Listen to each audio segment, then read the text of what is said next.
In the rat race, we are geneticists. Our rats have now gotten too smart to be challenged by mazes. We have now designed these cars that have bumpers to keep the rats safe and a mouse ball for them to run in for power and control, and a little rubber band shooter to shoot rubber pellets at each other for them to cause each other to go out of control.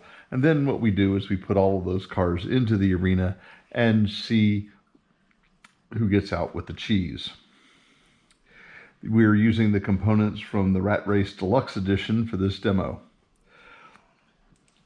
So everything that you need to know to play the rat race is on this little card, as well, of course, as in the manual.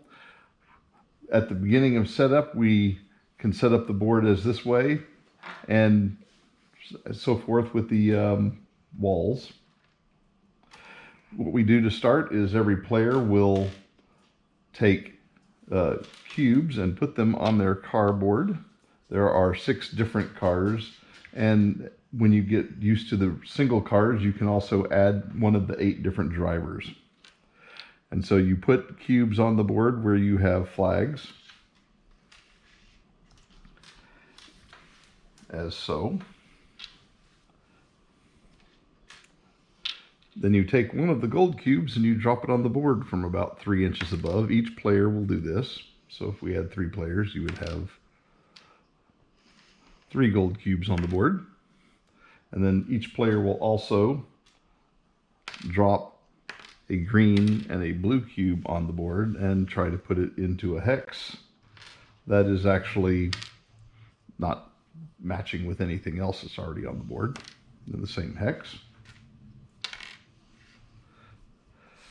So every one of these cars has multiple different kinds of cubes. The green cubes are for steering, the blue cubes are for speed, the gold cubes are power-ups, and the red cubes are for shots.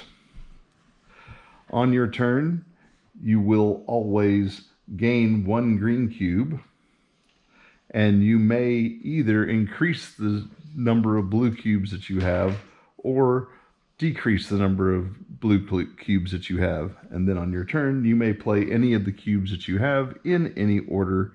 As long as you have cubes, you can keep playing. In the rat race, we do most everything 1 step at a time. We'll start with speed. In order to use speed, you will move your vehicle 1 hex per blue cube. So you move your car 1 hex, then you take a blue cube and you slide it down like so. To move the second one, you would move it again and move it down into the used. At the beginning of your turn, you will slide the blue cubes up into the top unused blue column or row here. Next is steering. In order to do steering, you will always get rid of a green cube. And when you do that, you choose to turn your car either right or left. 1 turn of the hex. And then you will roll the die. You will then, what you're attempting to do is roll equal to or above your speed. So the faster that you're going, the harder it is to successfully turn. If you roll equal to or above your speed, then you have succeeded in your turn. Otherwise, you will drift, which I will explain shortly. Next up is a power-up. You will always have 1 card for each gold power-up cube that you have on your cardboard. When you want to play a power-up, you take one of the gold cubes and you drop it from about 1 inch or 2 above the car and try to hit the ball of the car. And again, like before, you're going to put it into a hex that should be empty. And sometimes that is not possible, so you can just redrop again. And as soon as you play a power-up card, that will happen. There is 1 special power-up card. It's known as Remodel. Remodel allows you to change the position of the walls on the board. When you do so, you will have 1 end or the other of the wall that has to stay in the exact same hex that it started in, and when you are done, the ends of the walls must line up with the edge of a hex. Note that these walls on the ends here actually have a different shape on their edge, so they're slightly different to turn.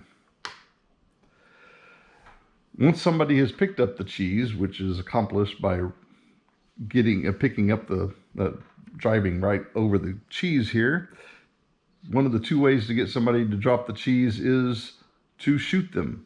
When you do so, you take one of your red shot cubes, and if I were shooting this car here, I would roll the die, and then you go 1, 2, I rolled a 4, 3, 4. If the car happened to have the cheese, he would drop the cheese first and then move the rest of his movement. And then he's going to lose 1 speed and end up losing control, which will be done by the die roll, which I will explain shortly. On the other side of the card, we have drift. So this goes back to steering. If you were moving this direction and you had 4 speed and then you tried to turn, you would have to roll 4 better. If you roll 3, you will drift. So what would happen is you lose a speed and unused speed first, and then you would drift whatever is remaining in the direction you were previously facing. You can do things in between each one of those movements. So if I were drifting this way and going like this, I can actually stop. I can shoot as I'm moving along the way to shoot this guy and then continue my drift up to here. The next way to get somebody to drop the cheese is ramming. So if this car has the cheese and I have 4 speed, I move here and then I ram this car. This car will then have 3 remaining unused speed. You would drop the cheese, and then the remaining speed will be applied to this car. So it would be 1, 2, 3. He would end up here. This car will lose the speed and lose control, which I will explain shortly, as well as this car. Sometimes when you are rammed or shot, you may actually run into a wall. If you were being shot this direction, you would go 1, 2, this wall gets destroyed. Whenever a wall is rammed, it gets destroyed, and then this car loses control, and whatever remaining momentum that he has, he will bounce in that direction, that many hexes. Losing control is as simple as losing a blue cube from your board, unused first, and then roll the dice and rotate your car that many hex edges clockwise. And that is pretty much all there is to playing the rat race.